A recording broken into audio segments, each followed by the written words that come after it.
One thing I do want to leave you with, no legislator can grant you rights, and no legislation is needed to give you liberty. So I hope you keep that thought and really let that sink in. Having said that, I would like to introduce Elizabeth Myers with Maryland Legislative Watch. Good evening. Thank you very much for having me out. How many of you know Maryland Legislative Watch? Okay. Tony, I know that you volunteered last year. How many of you who know Maryland Legislative Watch know that the key purpose of the project is that you fight bills in committee?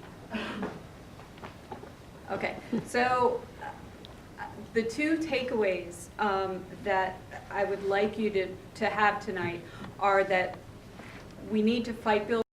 That's the only way we can do it. And Maryland Legislative Watch provides a one-click way for you to click on an icon, and every one of those emails comes up in your browser, okay? And that's for each bill. And the other takeaway is that with what Diane said, these legislators are sensitive. We actually do have power, and we have to remember that we do have power. So with that said, Maryland Legislative Watch is a volunteer project, and we work on the bills that fly under the radar. As John said, there's 2,600 bills that were introduced last year. There's no reason to believe that it would be any less this year. I'm sure it'll be a few more. And the little things add up very quickly. We all know about the gun bill last year. We all know about the gas tax. But there were 2,970 other bills or whatever that came through that we didn't hear about. So what we want to do is fight bills in committee and increase your knowledge of the General Assembly. Because again, most Marylanders don't know what's going on there. We only know what's going on in the news. We don't, it's a lot of time to search out and find out what's going on in Annapolis. Our site is mdlegwatch.com. There's a handout on all the tables. And like I said, we post bills. We post about bills that we think warrant attention. And each bill has a link to the bill. You can read the bill, and you can read the synopsis, and most importantly, you can click on that email icon and send the committee an email. It defaults right in your email browser.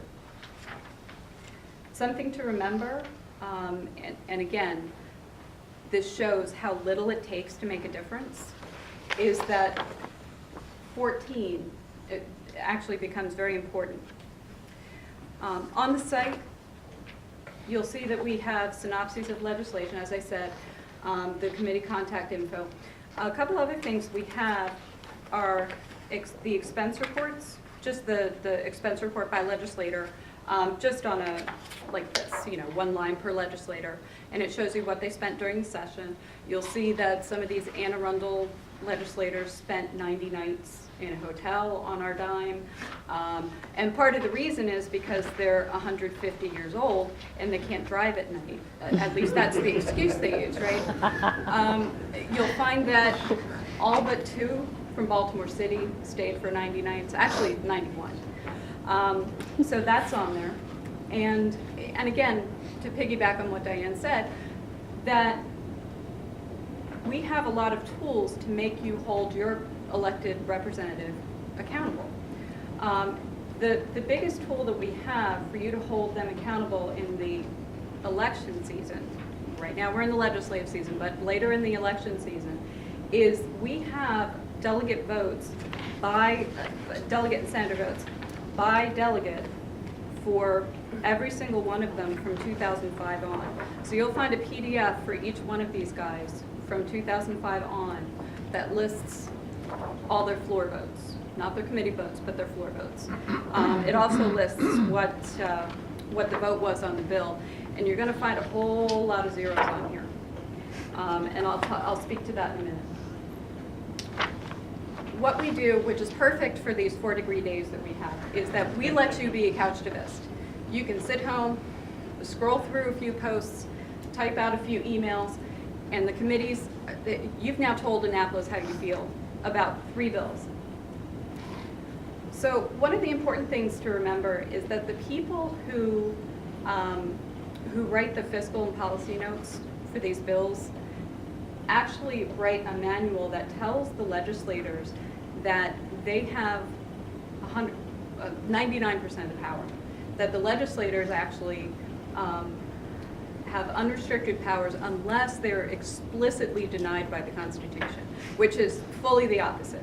It's a 180 of reality. We retain all the rights, we give them a few powers. We actually, all their powers are enumerated right here in the Declaration of Rights. Very few powers there, right? And it says that right there in the preamble to the preamble of the Declaration of Rights, it says that the purpose of government is to protect our liberty. That's all there is to it. And Article 45 it says the enumeration of rights shall not be construed to impair or deny others retained by the people. We have all the power. They want to oppress something, they can oppress, but they can't take away our rights because they're not theirs to take away. So what we highlight is what takes away, what oppresses our rights, what extracts our sustenance, increasing penalties and fees, making new crimes, allowing them to be less transparent, and rules that apply only to us rather than us and them.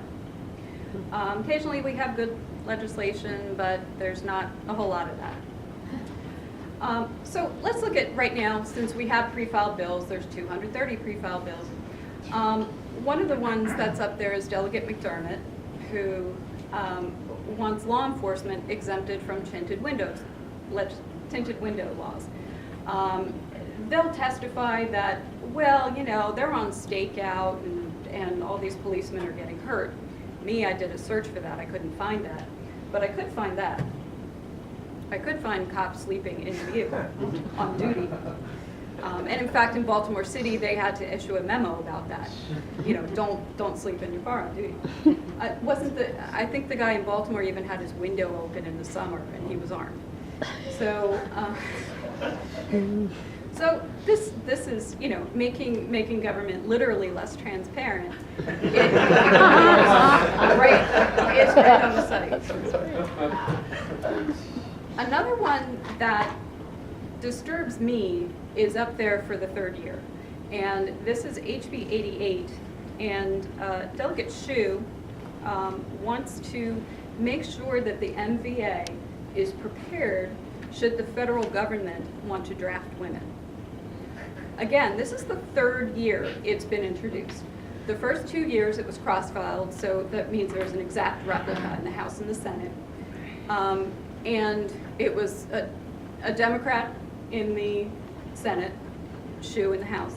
And so he actually said to me when I asked him, what the heck?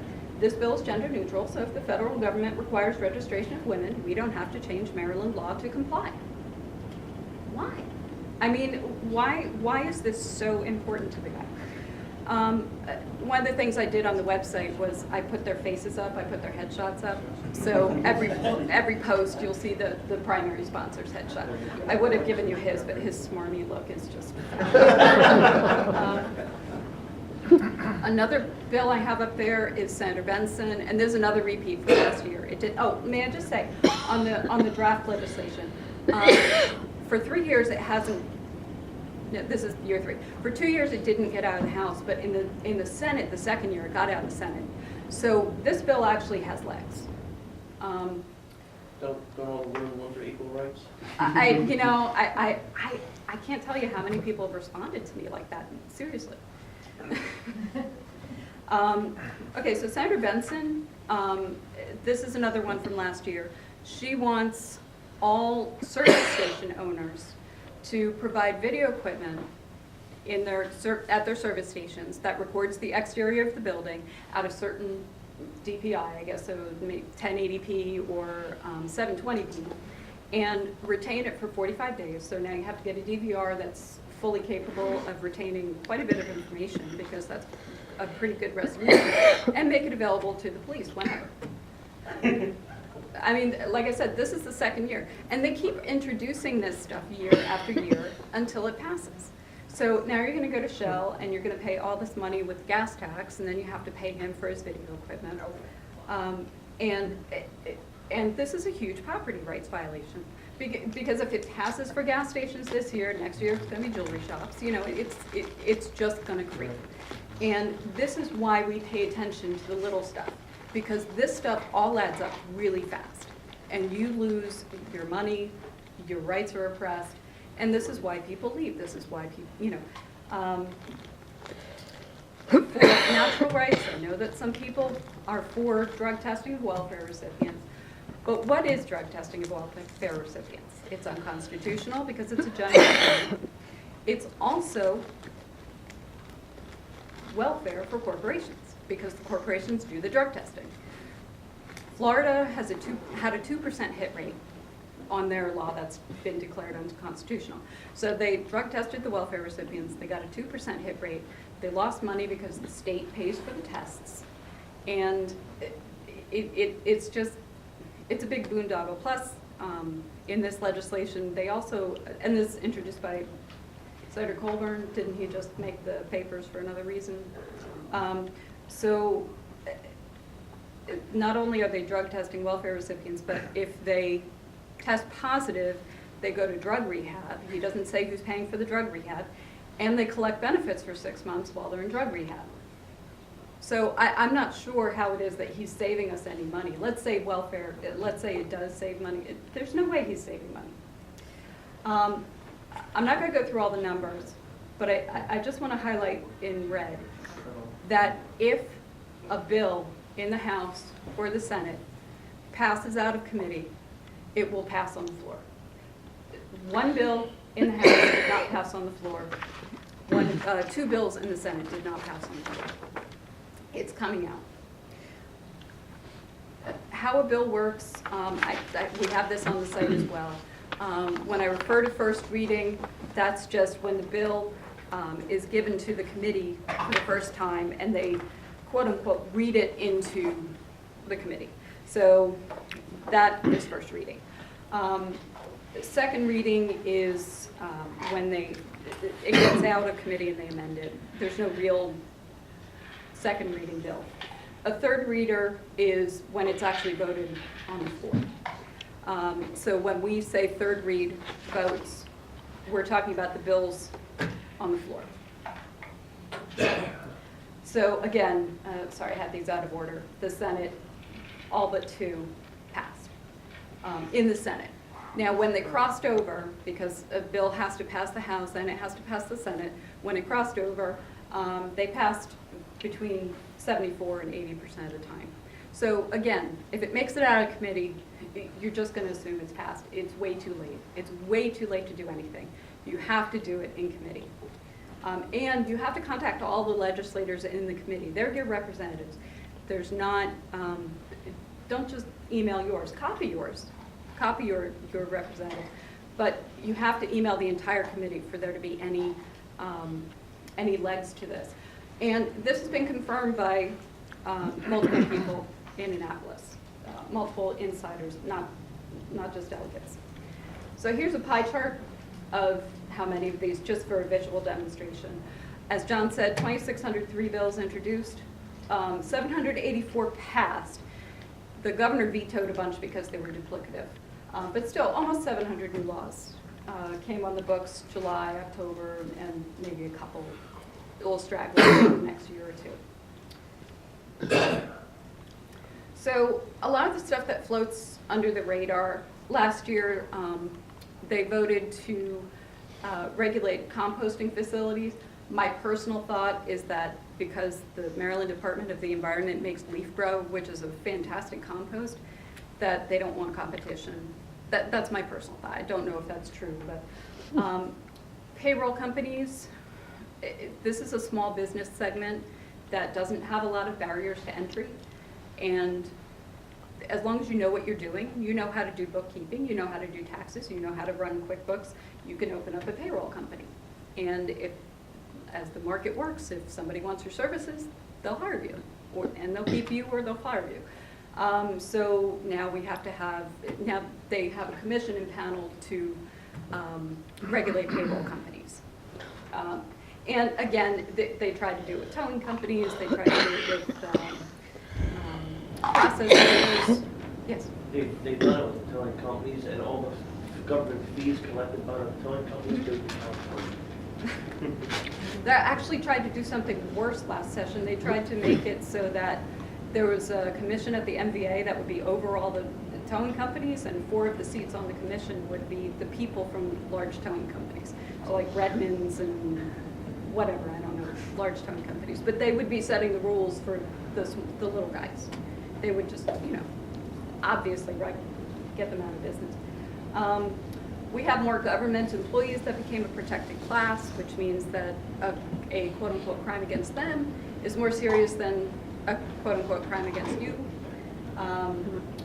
Campaign finance reform, Delegate George was one of the prime co-sponsors of that, and part of that was address the public campaign financing system. And in a surprising twist, he might be using public campaign financing.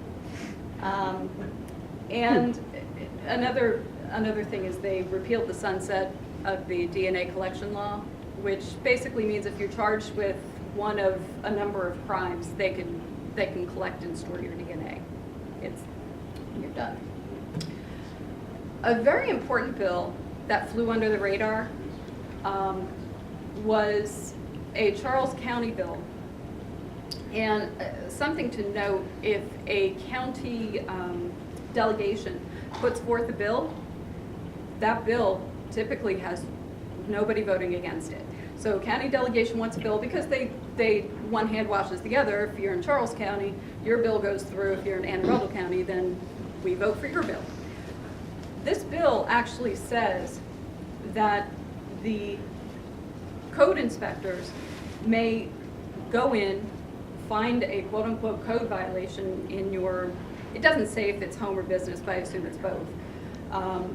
Find a code violation, fine you for the code violation, and they have the power to unilaterally cause it to be fixed. Whether they fix it themselves, whether they call in their buddy the plumber, or whatever. Yeah. But is this also in Baltimore County as well? No, this is just Charles County Just right Charles now. County. Yeah, but I mean, I looked up because I wanted to see what the government definition of abatement is, and this is not unique to But Charles County. I have a friend in this situation, Mhm.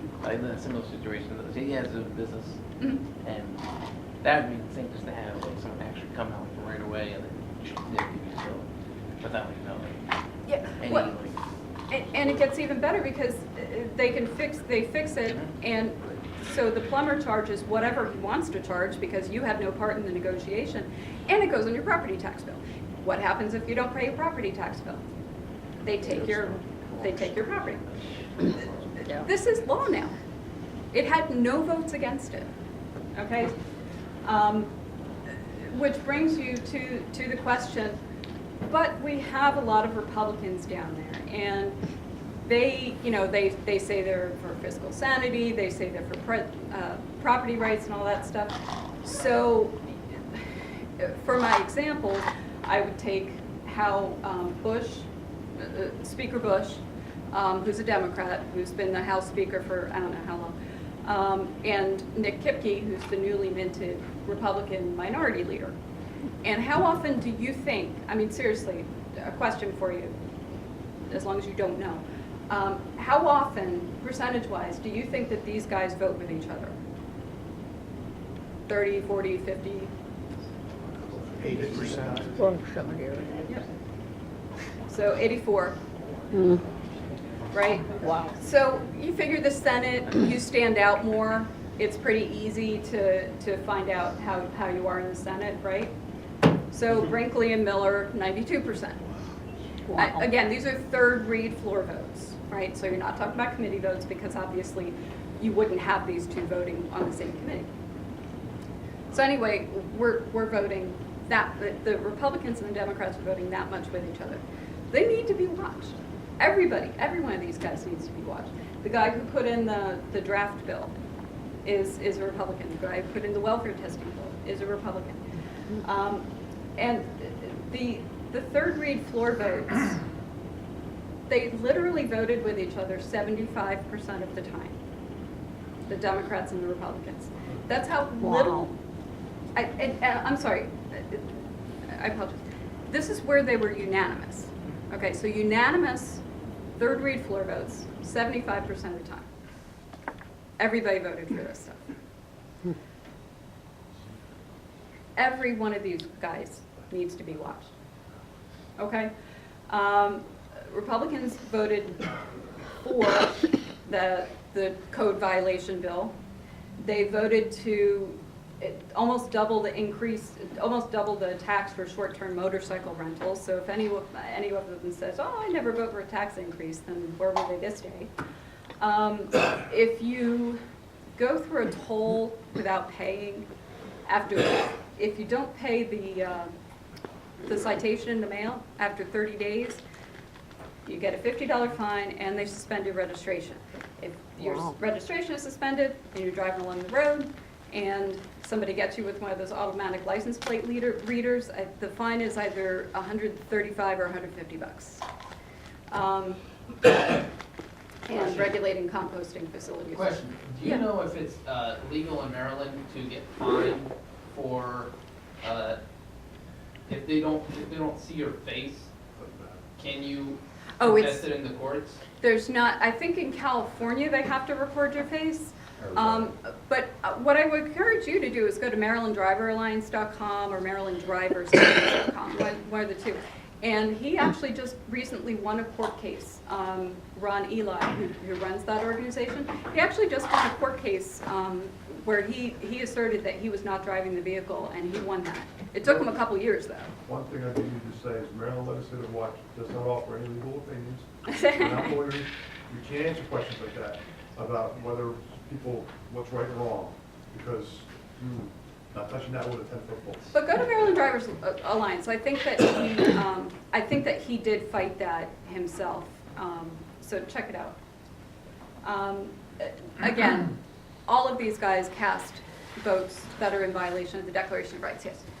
How many people do you think have any idea what they're actually voting for in Annapolis, regardless of party, just across the board? I'm actually going to let Bruce talk about that, but I'm the number. How many fingers are on your hand? I mean, you know, if you look at Bush's record, I think he voted not voting once. I don't know if he has any nay votes, right? So the Democrats, typically they're going to vote yay, and like you see, the Republicans are voting yay at least 75% of the time, except for those with excused absences. We have a few with a lot of excused absences. Like you gave a couple of examples I was talking about earlier. People who co-sponsor bills and have no idea what they're actually co-sponsoring. Well, one of mine guys is Nick Kipke, and I called him out on Facebook, talking about the power of the individual. I got sick of him not answering a single query as to how he was going to vote on something, and basically his legislative aide said that he'd answer me after session, and I said that is completely useless. So I called him out on Facebook, tagging him in a note, and made it public, and he responded within 10 minutes. And said, yes, I will absolutely answer your emails. And I said, well, she said after session, that's useless. And when are you going to answer my email? And within 10 minutes, I started getting emails. I got 20 emails in the next hour. So these guys, He spent a Sunday afternoon answering your email. or I think it was an evening, but you really can get to these guys. They're vain, and this is an election year. And if you tag somebody, depending on how his settings are on Facebook, other people can see that, you know, that you tagged him. So it's you have power. You have power. This year, since it's an election year, you have, I think, a little bit more power. Now, minimum wage is going to go through. It's going to happen. That's not something that we're going to highlight. The bill that's up there right now is to double the minimum wage, and there's no chance that'll go through. But minimum wage will go through. It'll go up $1 to an hour. And McDonald's, I don't know how many of you know that there are many fast food restaurants that already outsource the drive-through. So when you're talking into the clown's head, you may be talking to Wisconsin or India. And that's just going to keep happening. They're going to pass something with marijuana. I just want to say, I just heard on the radio, O'Malley said he'll veto anything with marijuana. Really? Yeah. Okay. Really? All right. O'Malley said He was running for president. He Yeah, needs yeah, to yeah. appeal the moderate voters in No, Iowa. I mean, So, you believe what O'Malley says? he will. He will. I He's mean- running for president. You know, the medical marijuana commission. I'm not a policy wonk, so I'm Yeah. not. You know, but we're going to have marijuana bills. The time is ripe, but like you said, if he vetoes it, there's no point because there's not going to be a veto-proof majority probably on any one bill. But anyway, again, that Charles County Code Inspector bill is a perfect example of, while we're over here talking about minimum wage, while we're over here talking about marijuana, they can enter your property and cause damage or whatever. They can mandate that you put up cameras, or you get fined or put in, I think it's a misdemeanor. But they can also increase it to a felony. They can increase it to a year in jail. A year in jail is very popular. I can't tell you how many bills I've read that said you can spend 1 to 3 years in jail if you break this new law. You know why that's in there? Well, everything is a year now. For guns. For guns, because if you get convicted of anything that you could have gotten a year for, no matter whether the judge gave you a $5 fine and threw you out, if you could have gotten a year, you can't own a gun around. Well, and another thing, another bill I have on the site is Frosch wants to decrease the burden of proof for protective orders. So a few of the things that are in there for protective orders are that your guns may be taken away if you have a protective order sworn out against you. The judge can also order that you have to pay support, and he can order that your car be awarded to the other person if it's jointly held. I mean, it's a very wide-ranging thing. Frosch has a long history of, if you're a victim, he thinks you need to be re-victimized. Look at all the stuff he's ever, he's one of the worst. Sounds like a good attorney general. He is running, right? Okay. Yeah. So one of the things that C4L believes is that the system works. Doesn't believe that necessarily great people are in charge of it, but that the system works. And that's what your activism is working in the system. But in order for the system to work, you need to do something. We need to do something. Good government requires the people's oversight. I'm preaching to the choir, I understand that. But the system's going to move slowly. As long as we understand that nothing's going to happen in the next couple of years. We're not going to get a majority of Liberty candidates. We're not going to get a whole bunch of Gordon Bowles and Darren Bluefields in the House of Delegates. That's not going to happen. A couple of them are great, but we have to press the other ones. As we keep saying, these guys are sensitive to us. They actually may scuttle some of this legislation if we email committees and tell them that this legislation is bad.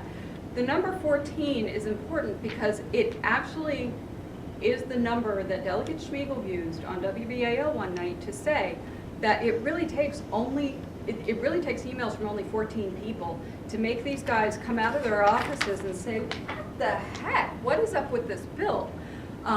Because that's how few people are emailing them about bills. It is an amazingly small number that email these committee members about bills. And am I saying we're going to win every fight? Like I said, no, not at all. But if we show them that we're watching what they're doing, we're paying attention to what they're doing, and we're going to hold them accountable. Another thing about emailing these committees is that if any of them responds to you, and sometimes some of the people that are not your quote-unquote representatives do respond, you can write down, you can file that away for the election season. So there are a number of good reasons for you to email, but the most important is, if this legislation strikes you as bad, let them know. It's the only way to fight it. If you're interested in volunteering, like I said, my big thing is that you email committees. If you're interested in volunteering, I'd be thrilled to have you. There are 2,600 bills. Let's take away for some cross-filed bills. We still have maybe 800 bills that are potentially problems that need to be read with 25, 30 active readers. We're going to miss a lot. Last year we missed that Charles County bill. So if you're interested in volunteering, fantastic. I have a sign-up sheet. I'll pass it around. Most bills are seriously this short, and actually this bill is from last year, saying that you have presumed to consent to organ donation unless you opt out. And this was actually correct. This was actually put into the House and the Senate last year. Is last year. We'll see if it makes a return. But again, these people keep introducing these, until they pass, until they sound normal to us. So most of these bills are 2 to 7 pages, and they're only one subject at a time. It's the one line in the Constitution that they've read. And really all you have to do is fill out this quick form, 4 questions, and if there's any key points, that you would like us to know, and that's it. So most important, please go to mdlegwatch.com. You have the handouts, and email committees about these bills. And Bruce wanted to say. A few months ago, I was having a chat with a delegate, not my delegate, but it's Mike Schmiegel, and I was, he's been very supportive of what we're doing. I give him credit for that. He really likes for us to show what's going on. But recently, he stopped talking to me. I asked him about 4 bills. Do you know the 4 that was posted up here a little while ago about the Charles County bill, the 92% motorcycle tax? I said, what do you think of these 4 bills? He said, I would never vote for them. I said, well, you did. He didn't know he voted for 4 bills. He was very, very upset. Well, I depended upon Delegate so-and-so's vote, and I followed him on that because I don't have time to read all this stuff. Now, look, that's a reality. They don't. There's 2,600 and some bills filed. They're on committees. So you break it down, maybe the committee sees about 400 or 500 bills or 300 bills or whatever. You still don't have a chance to read them. Well, they have staffs to help read them. Understand that. But if you don't read the bill, you shouldn't vote on the bill, or vote no, or abstain, one or the other. I don't care. You never should pass a bill you haven't read. How many of you here have bought a house, paid for a mortgage that you didn't read? You're not that stupid. They are. They are that stupid. The number 14 that Dr. Schmiegel told me about was really interesting. When you email the committees, there's one thing that I do, that I've been doing, and it has worked. Oftentimes when you email a delegate or a senator who's not your senator, you might get a response, but you oftentimes won't. And when you do get a response, they will say, you're not my constituent. Well, what I do in my my committee emails say, my delegates or senator are not on your committee. Therefore, you are my representative. I am your constituent. Otherwise, I have no representation on this bill in this committee. If you make that point to them, they might listen. It has happened. I got an email. Now, this is actually a funny one. I sent an email about one of the bills recently to the committee, and I got a response back about why they passed this bill last year, about how the testimony about the tinted windows bill, about how the law enforcement people came out and said this is what we need because, protecting the police officers that's sitting in the car at night, and this is all that can pass the committee, and that's why we signed this bill into law. And I replied to the person, I won't give her name because it's really, this is a proposed bill, hasn't been passed yet. I don't know what she was talking about, or what bill she thought was passed, or they had committee hearings on, because it didn't happen yet. But she'd already explained to me why she did something she hadn't yet done. It didn't happen yet. There's no law on this yet. But she explained it to me quite well of why this passed. That's disturbing. These people don't know what they're doing. They really don't. And if you show them, if I had pointed out to Delegate Schmiegel maybe last year that this Charles County bill, what it's doing to people, or he might have said, well, why am I voting yes on this? It happened last year with Elizabeth talked to an individual delegate who was a co-sponsor of a bill. And she brought up a point to him. He says, well, this is a good bill. She said, well, have you read it? It's been amended. It's changed. And he actually changed his vote. Think about that. One person. And actually, just to say, he was co-sponsored with 70 other delegates on a bill, and actually unamended. He said, this is a terrible bill. I said, you're a co-sponsor. And he just came back, yeah, it's a bad bill. I wouldn't vote for it. Well, the thing is, the budget alone, I mean, we're taking out a few bills. There's most of the bills 2 to 7 pages. So you do the math. That's 7, just say 5 pages for 2,000 bills. I don't have time to read 10,000 pages. I mean, on bill. I mean, I can't even do the math in my head right now. These people don't read all the bills. They can't. They're easy to read too. They really are. They're in reasonably plain English. Once you, I mean, reading a bill, it'll take you 3 minutes to figure out what they're doing, how it crosses this out and do that, you know, how it makes it work. There's on the website, it tells you how to do it. There's actually instructions on how to do things. Is there a video still available for that? Or? No, it's on camera. Okay. It's really easy to do. Going to the website and reading our bills is really neat, and we appreciate you doing that. If you don't click on the email, you're not helping. You gotta email these people. It works. Just imagine if 3 tables in this room emailed about a bill. It had impact. 14, 15 people.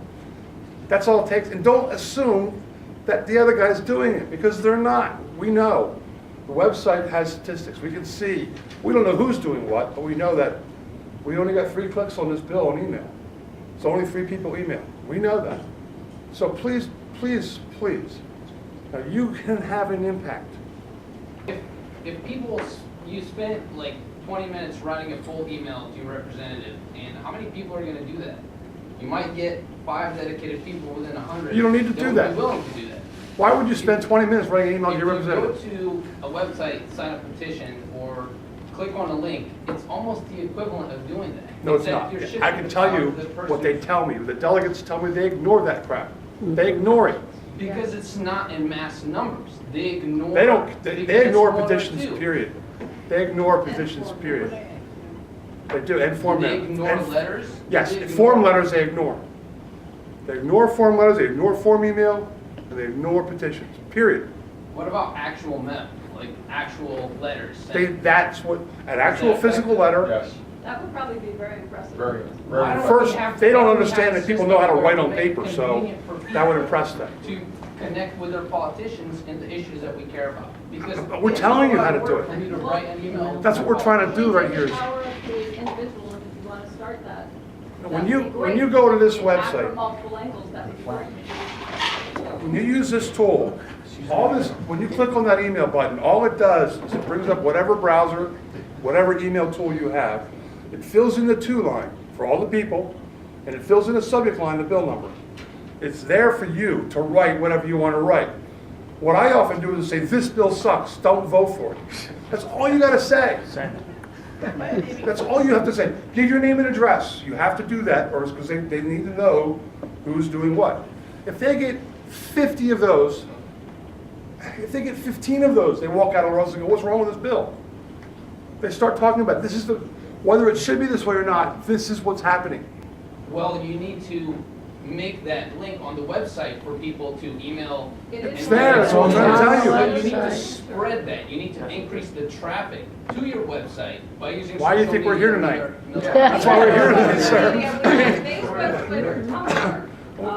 We were on she was on 3 hours every Friday night last spring on WBAL Great. radio. I've I'll check noticed it a out. big difference in seeing your organization over the last year. Yeah, I've well- seen more exposure, that you're getting more exposure. We're getting more exposure. Elizabeth started this project a year ago in November because she got ticked off one day. And she just put up, I mean, she tried to do something. She ended up putting up a website. And thanks to J. Doug Gill, who is the former talk show host on WBAL, he latched on to us last January. And he really helped push this thing. And he got Elizabeth airtime. He offered her an hour on the air on Friday nights. And after 2 weeks, she was there for 3 hours the rest of the session every Friday night. So it worked. It really spread the word. There's been a lot of traction with Red Maryland and other things that are picking up on this. She was in the Baltimore Sun yesterday, with a Red Maryland article about this, and the Blog Talk Radio has been talking about her site, all that, and it's becoming effective. I heard a rumor earlier late last summer that there was going to try to make changes to the website to stop us from doing what we're doing.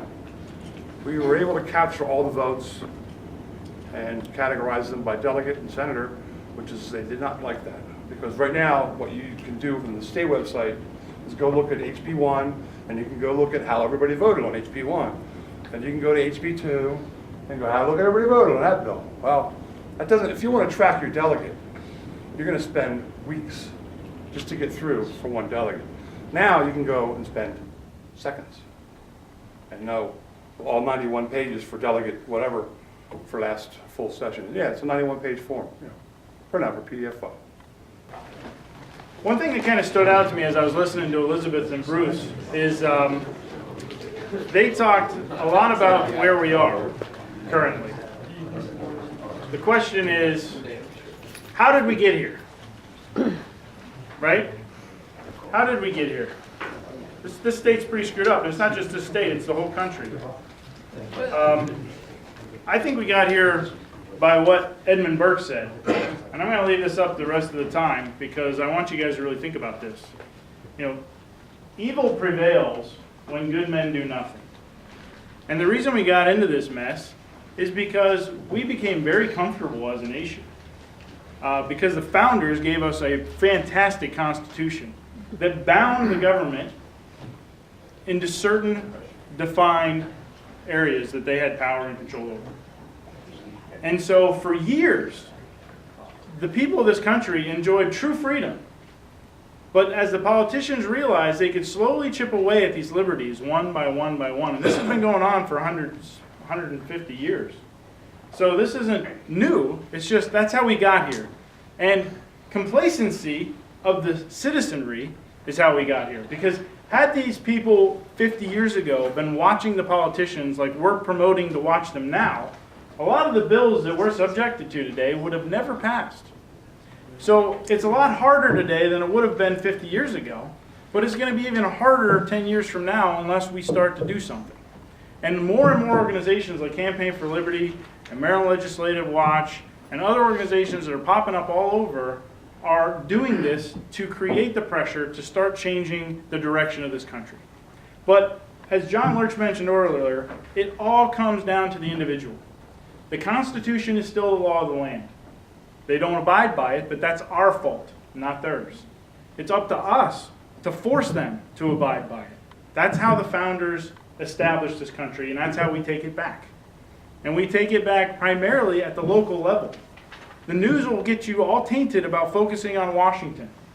I'm telling you, don't pay attention to Washington. Let's pay attention to Baltimore County, and let's pay attention to Maryland. And once we take back Baltimore County, we can start telling Maryland down in Annapolis to stick it, because we're not going to listen to them up here in Baltimore County. And then once we can take back the state, we can tell the feds to stick it, because that's how the Constitution is written. It's written to give the power to the individual first, then the county, then the state, then the federal government. And so it's imperative that we get involved. And Campaign for Liberty puts on these trainings regularly to explain how to do it. And these guys touched on it. This is how we do it. We pressure politicians so they don't vote for bad stuff. And in 2014, this is the perfect timing for what our organization is all about. Because politicians, there's 2 seasons in politics. There's a legislative season, and that's when they do all the bad stuff to us. And then there's an election season, and that's when we get to pay them back. And we have to bring those 2 seasons together. That's our job. And these guys are giving us the perfect tool to do that. They're making it easy for us to find the politician and find all the bad stuff he voted on, and then publicize it and beat the tar out of them with it, so they lose. But there's 2 problems with this. One, we need more good people running for office. We have a significant shortage for people who are willing to take even lower level offices, like central committees for the parties. I mean, we're talking about 1 evening a month typically, maybe 2 evenings a month of time requirement to get involved on a party level and run for office. If there's any interest in you guys doing any of that that's here, please sign in and check the box that you're interested in volunteering. We'll reach out to you. We want to get you engaged in this process, whether it's helping us lit drop, whether it's emailing politicians, whether it's running for office yourself. We have the tools to help you do all that. So I just wanted to bring that to your attention. And she touched on something before. There's a lot of discussion about how the system's rigged, there's all this voting fraud. Now I'm telling you, voting fraud exists. I'm not going to deny it. I'd be ridiculous to think that it doesn't exist. But it exists on a very small level. The system primarily still works. So if we have a wave of people that that's why the politicians care when we beat them up. If the system wasn't rigged, or if it was rigged, they wouldn't care. But it's not rigged. It still works. We can still vote them out of office. So keep that in mind. And this is why we're doing what we're doing.